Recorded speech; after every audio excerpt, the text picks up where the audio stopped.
L'économie gabonaise va un peu mal, du simple fait que l'économie gabonaise est notamment est en grande partie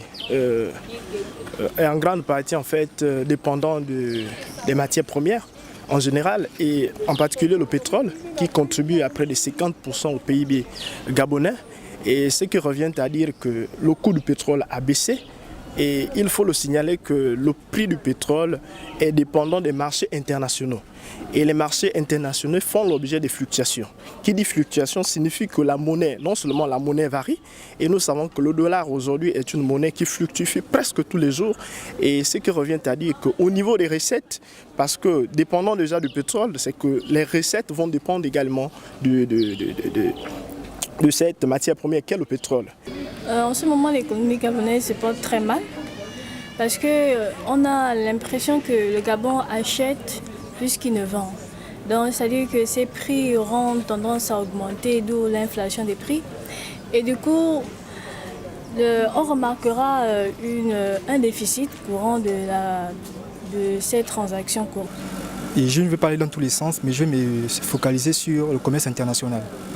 Le Gabon est dans une spécialisation primaire, c'est-à-dire elle exporte des matières premières telles que le bois, le manganèse et le pétrole, qui sont des produits à faible valeur ajoutée, qui ne favorisent pas la création d'emplois. Et ce sont des produits qui sont, c'est-à-dire les recettes de ces produits, donc les recettes dues à l'exploitation de ces matières premières, sont, exposent le pays à des fluctuations conjoncturelles. C'est-à-dire si au niveau international, le prix baisse, ça aura un impact négatif sur les recettes dues à ces matières-là.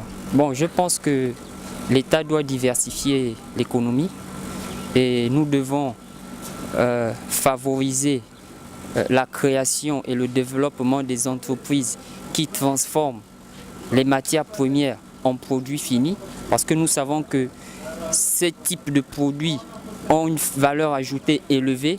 Et si nous décidons de les exporter, il en résultera des recettes plus élevées que celles que nous obtenons en exportant par exemple le pétrole, le manganèse ou le bois à l'état brut.